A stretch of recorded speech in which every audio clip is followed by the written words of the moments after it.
The Mother Project podcast is brought to you by Nana Grants. Childcare plus education equals economic mobility. Nana Grants pays for childcare so that low-income single mothers can stay in school. Learn more at nanagrants.org. I think human relationships is around the attachment theory. If you're not securely attached at a young age, you have trouble forming relationships or maintaining relationships. I'm kind of related to that theory because as an adult, being that I wasn't securely attached and didn't have a healthy relationship with my parents, I do have trouble forming relationships. It's extremely hard for me to trust people because I don't. For some listeners, this episode of the Mother Project podcast may be too upsetting, as it includes stories of sexual abuse. The Mother Project aims to share a broad array of motherhood experiences. As many of you know, I'm also the founder and executive director of Nana Grants, a nonprofit that provides childcare for low-income single mothers in college and job training programs. When I met Alexis, she was nearing graduation from Clark Atlanta University. She was referred to Nana Grants by Soro, an amazing organization that provides higher ed support for youth aging out of foster care. I am so honored that Alexis was willing to share her story with the Mother Project. And I'm also happy to tell you that Alexis has since completed her bachelor's degree and is preparing to start graduate school later this year. To learn more about Soro and Nana Grants, check out our show notes or visit www.themotherproject.com. That's the MTHR project.com.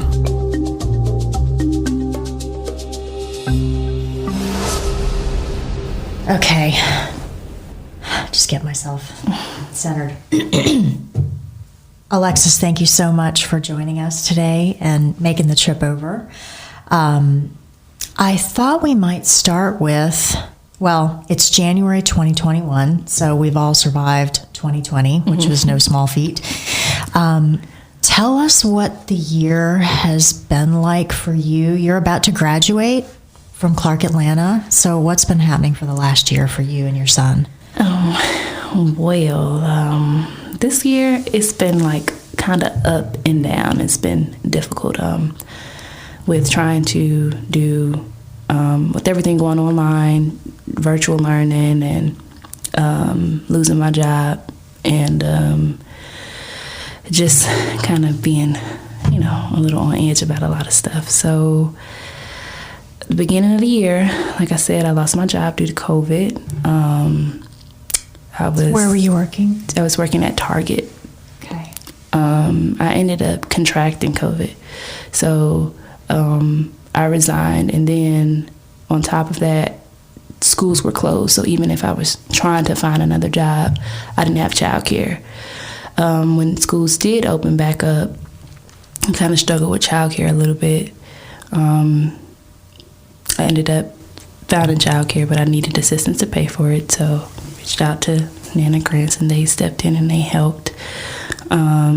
So when you and I first met, we were connected by an organization called Soro, and we'll talk about that in a little bit. But when you and I were connected, it was because you were struggling with childcare, finding childcare that fit your schedule and that was affordable, and then paying for it. So tell me about the challenge of being a single mom in school, working a retail job, which is not 9 to 5, and then trying to have quality, stable childcare for your son. Oh, it is very challenging because I'm a single mom. I don't have support, so I depend on resources, through different programs like Soro or Nana Grants, or being a former foster care youth, I depend on defects. So it has been very challenging, very, very challenging. Tell me about some of the everyday sort of logistics of making the schedule work, because I feel like a lot of people who don't have to juggle this maybe don't understand, what it means to be like you and I were talking when you were trying to work it out, and you would be working until maybe 9 p.m., and there's just not childcare open at 9 p.m. Right. So schools were affected, I guess, by COVID, and they were closing early, so I couldn't really find a child care center that would stay open to fit my schedule. Like you stated before, I was working retail. At that time, I think I was working at Nike Atlanta, and my hours were all over the place because the store hours were still open. You know, it didn't change because of COVID, but the daycare hours did. So I was always having to try to figure it out, how I'm going to, get to work, or am I going to be able to go to work today because I don't have childcare? So that was, kind of difficult. And sometimes I would have to, before, Nana Grant stepped in, sometimes I would have to sacrifice and give up shifts. And when you give up shifts, you lose money. So everything was affected. And then you ended up losing the job, right? Yes. Because the child care was so unreliable. Right. And Nike, actually, they tried to work with me. They changed my schedule 3 times. And once I had to keep shortening my hours, but you had to meet a certain requirement. Like, they required you to work on weekends. And when I didn't have child care, I couldn't work on weekends. So I had to give up the job. Yeah. And together we found an individual who would come into your home. But that, of course, presents its own challenges from a cost standpoint and scheduling. Yes, because they charge hourly rate instead of a weekly rate. So if I have a child care provider from care.com, charging $15 an hour, that's going to be, and I need 8 hours, that's by the end of the week, that's like, $400, $500 a week for And childcare. what do you make an hour? What were you making an hour at Nike? $11 an hour. So you were earning $11 an hour at Nike, but to work weekends, you had to pay someone $15 an hour for childcare. Right. Okay. Yeah. Doesn't make any sense. Doesn't work. As I mentioned, you and I met through Soro, which is an absolutely awesome organization. They help students who are aging out of the foster care system make the transition into college and then through graduation. So can you tell me a little bit about how you got connected with Soro and what that support has been like for you? Of course. So I got connected through Soro through DFACS. They were telling me that they were cutting my funding because I am a former foster care youth, and they were just, telling me, you are, I think it was because I was 21. I turned 21 and the funding decreased. And I got connected through Soro because I needed that gap payment. I needed that payment to step in. So Soro ended up awarding me a scholarship. And they've been helping me, I think, since 2018, pay for college. So they've just been of assistance since I met them. And then not only were they helping me pay for college, I had a couple of hardships throughout the year where they would assist me with rental, with my rent. So they would provide rental assistance. Throughout the pandemic, like I said, I lost my job. So they stepped in and they were paying my rent all the way up until I got another job. So most recently, I had to resign from my job because my hours weren't kind of working, and then I had to start my field practice. Yes. Now they're stepping in now, and they've paid, my rent. So they've been a great organization to me. Yeah. So you left your job because you're about to start doing field work in your area of study, which is social work. Yes. Right? That's such an exciting transition. Yes. Is that paid, the field work? No, it's not paid. I start on the 2nd, but Soro stepped in and they paid my rent for January and February. And, from there, I'm sure they provide resources and stuff to assist through there, but they've been great. They've been a great assistance. Yeah. Really, it seems like they sort of fill in the role of what a parent would do, right? And kids transitioning out of foster care, it's like, it can be like falling off a cliff, right? Because all of the supports that you once had go away when you start getting into college, right? Yes, for sure. DFACS, they kind of like, it's like you're on your own once you hit certain age milestones. You have the 18, then the 21, then the 23, then the 26. And as you get older, your assistance decrease, communication kind of stops, your support kind of fades away with defects. But within Soro, they keep in touch. So they've been a support. That's amazing. So tell me about your degree program and why did you want to go into social work? Well, my degree is in social work. And ultimately, I want to be a medical social worker. I chose social work because I used to be a foster, child, and I had a social worker, and she was great, but she was so overworked. She would have like 15 to 20 different kids on her caseload, and still trying to come out and see me. And she never knew how important her visits was to me because she was my only consistent relationship. Like, I didn't have a relationship with my parents or my other family members, and her visits was very important to me, but they were always cut short because she had to go to the next visit, and she would tell me, like, it's a lot of y'all, I have to go meet a lot of y'all. So I figured I could make a difference growing up to be that light in a child's life, because she was that a light in mine. And we lost contact, but she doesn't even know that she inspired me to become a social worker. She was passionate about her job, and it's not a lot of social workers that are really, really passionate, or especially defect social workers. But she was very passionate. I could tell she cared. Her time was just really cut limited. Short and limited. So when I got older, moving around from different group homes. I've probably been to like 15 different group homes. I always kind of genuinely cared. I was always happy when I was being of assistance to somebody else. So I just thought, once I graduated, I started off in a nursing program. Yeah. It was probably like in my second year in, and I switched. I said, it's not what I want to do. I want to help people, but I just don't want to do it this way. Mm-hmm. And social work was like, another way for me. And I figured I could still help people, and I can make a, impactful difference, especially from kids like me that grew up in the foster care system and didn't have anybody to look up to, or didn't have anybody that, poured into them, encouraged them, because that's what she did for me. So that's why I chose it. How many years was she with you as your caseworker? My caseworker, I came into defects care when I was 12 or 13, and I aged out with her.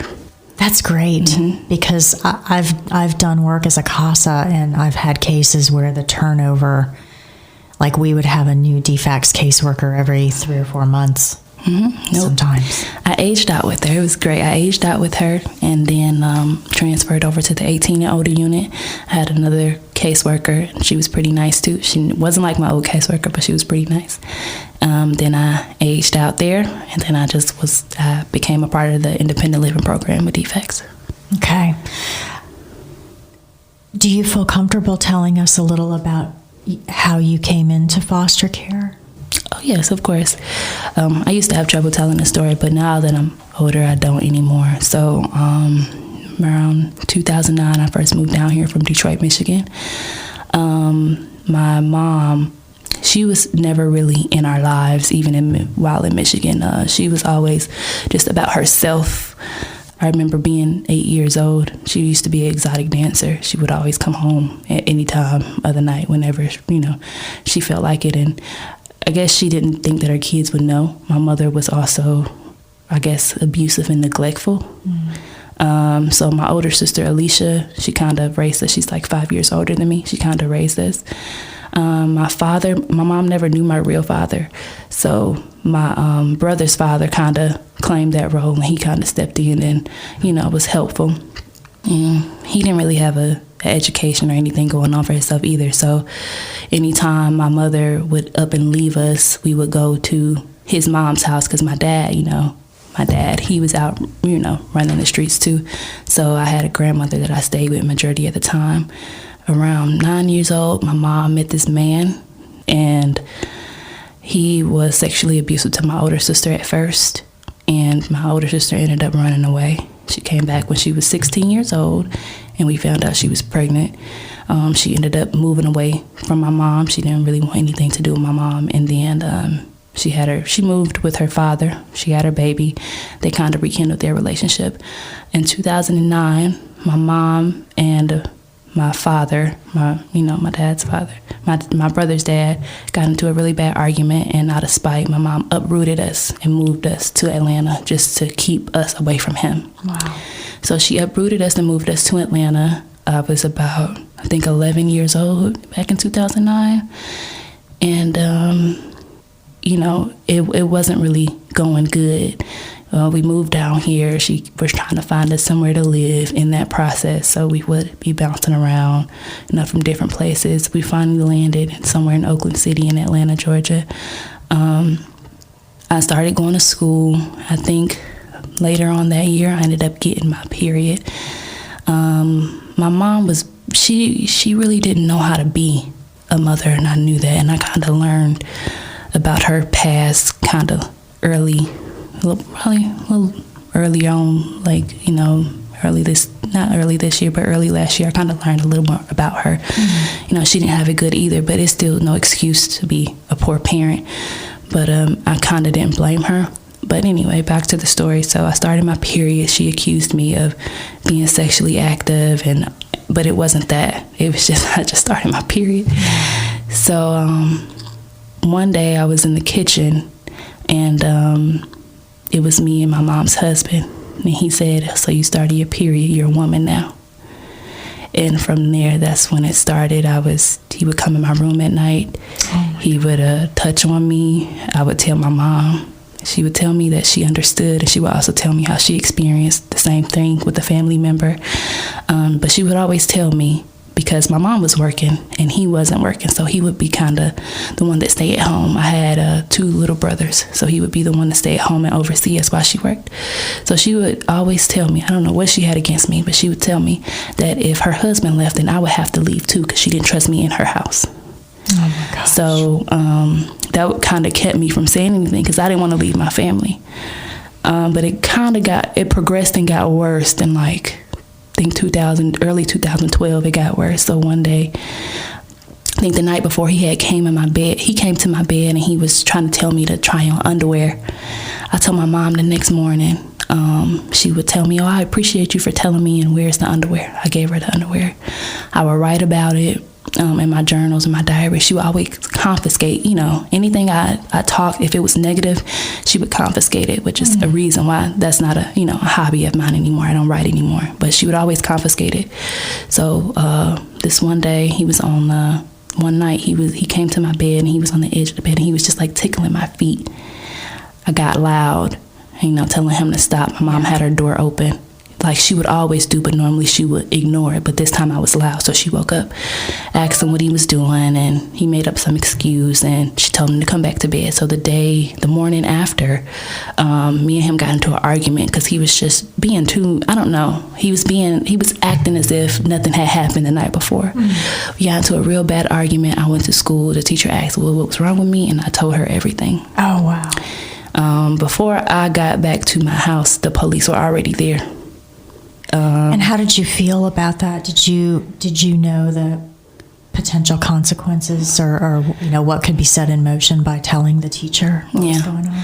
I mean, I was just been to her. I was always really close to that teacher. I had problems in school, so I was always the bad kid that the teacher liked. They always wanted to try to, I don't know, I was the favorite. So I ended up telling her. And I told her, not to tell, but as a mandated reporter, she had to. Mm-hmm. So before I got home, the police were already there, and my mom stood on the porch and told them to take me. She said that she told them that she didn't want me there. They couldn't take me at that time, so she didn't get what she wanted, because they couldn't take me at that time. They didn't have placements for me. The social worker, it wasn't even a social worker didn't come until the couple of following days. A social worker wasn't out there, but the police were. So I think that happened on a Thursday.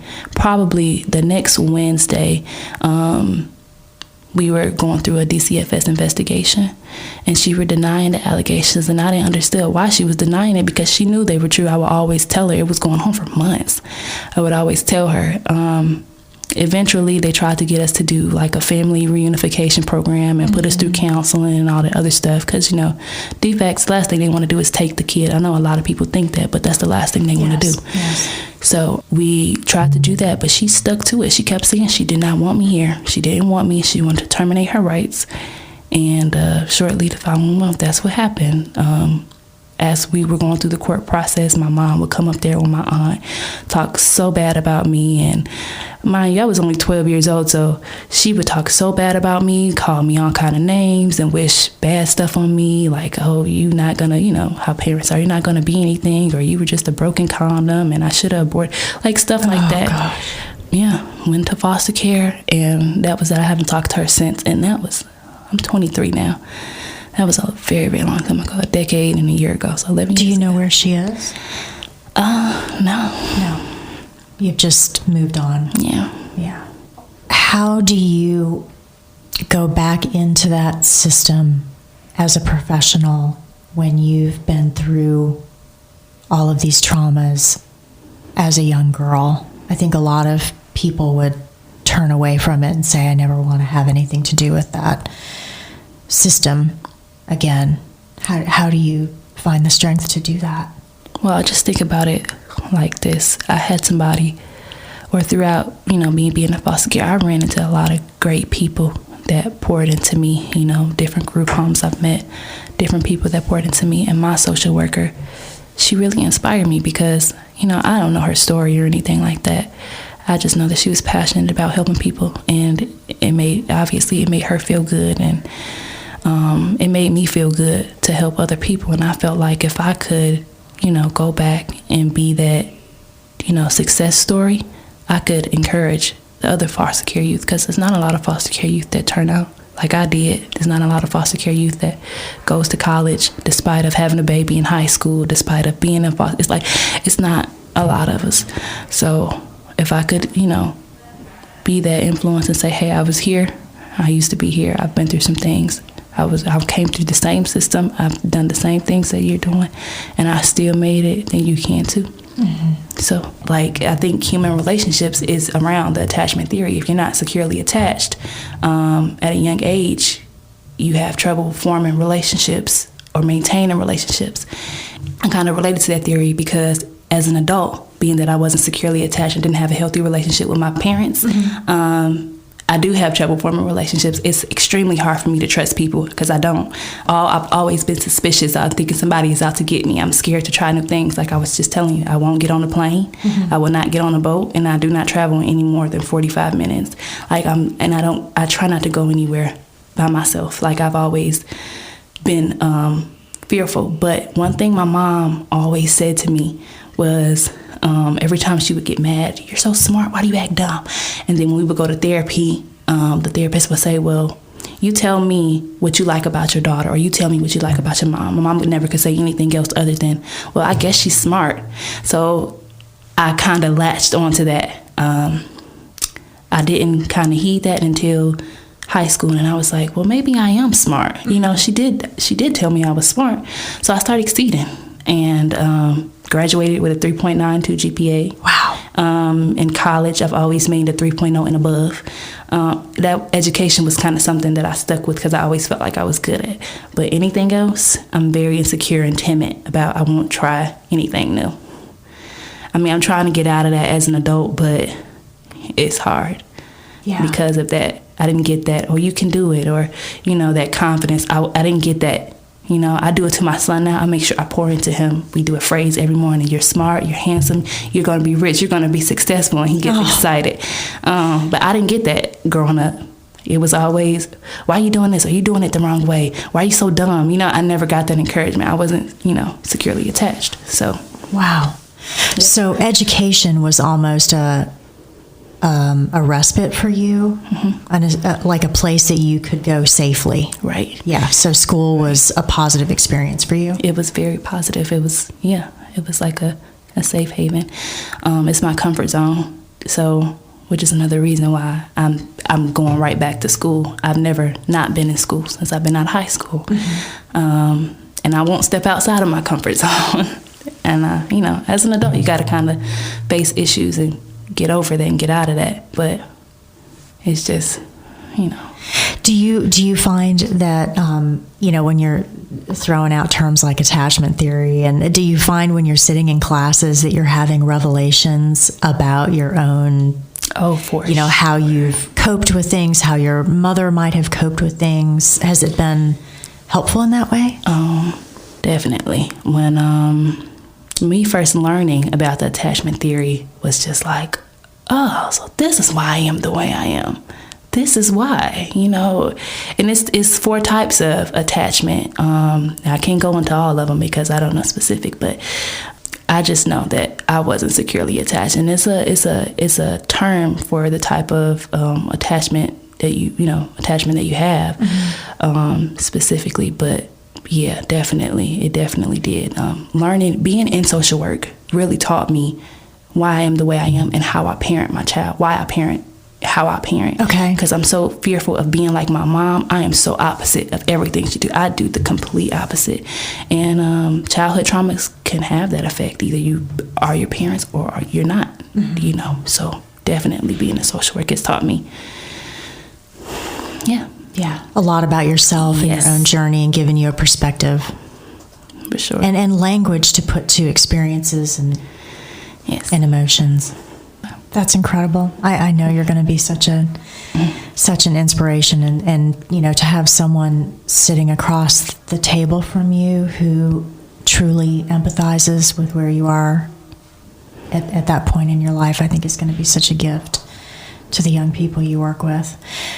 So you have a son, and you're about to graduate with your undergrad degree, and of course, to become a social worker, you have to continue on and get that graduate degree. So tell me about life today, and how you're making it work with all of the schools in session, schools out of session, we're in person, we're back at home, and holding down a job and doing your field work, and then continuing on to grad school. That's a lot. Well, luckily, the whole back and forth with my son, the virtual learning, and then the face-to-face, I've been in a steady place because we've been out, like we're on our semester break.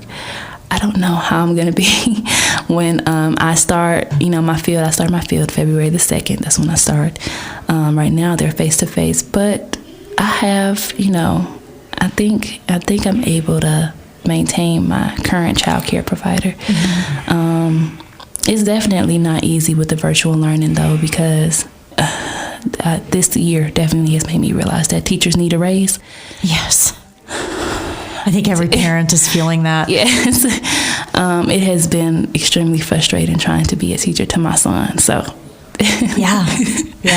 It's definitely been frustrating. It's been a challenge, but it's doable. And with me trying to prepare for my field and getting everything in order, my paperwork and stuff, and finding placement, it's been kind of difficult to tackle, but I kind of just take it one step at a time, and I'm very organized now. So then I was always, probably before COVID, I was always just always trying to multitask. I was always trying to do a lot of things at once, but now I've mastered time management and organization. So I have a planner. I set my times. This is when I'm going to go rest. This is when I do this. This is when, I've just been on a schedule with everything, especially with my son. He knows when he comes home, we do a little bit of his assignments, do the iReady, and then you get TV time. I've just been scheduling everything, and then when my son goes to sleep, that's when I start my work,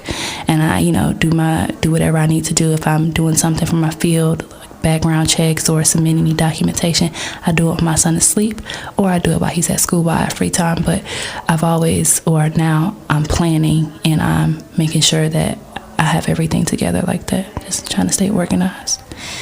How many hours of sleep do you get at night? About 6. 6. Okay. Yeah, I feel like in my work with Nana Grants, something that gets overlooked is that we expect single moms to be almost superhuman. Just, the hours that you guys work, the school, the child care, we don't even think about things like getting 8 hours of sleep at night, or just having a couple of hours just to unwind and think. Right, yeah, I don't have that time. And then it'll definitely be different once I start my field practice. What's that going to look like? What does that entail? So field would be I got a place at a group home I used to be at, actually. It's called My Sister's Keeper Group Home.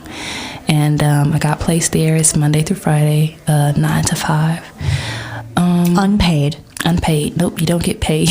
Monday through Friday, 9 to 5, unpaid, as a requirement to graduate. Yes. To graduate.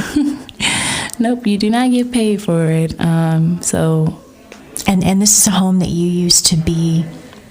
Wow. I used to be a resident at, so they know me. They know me really well. They were very excited to have me back. So I bet this is gonna be a good experience.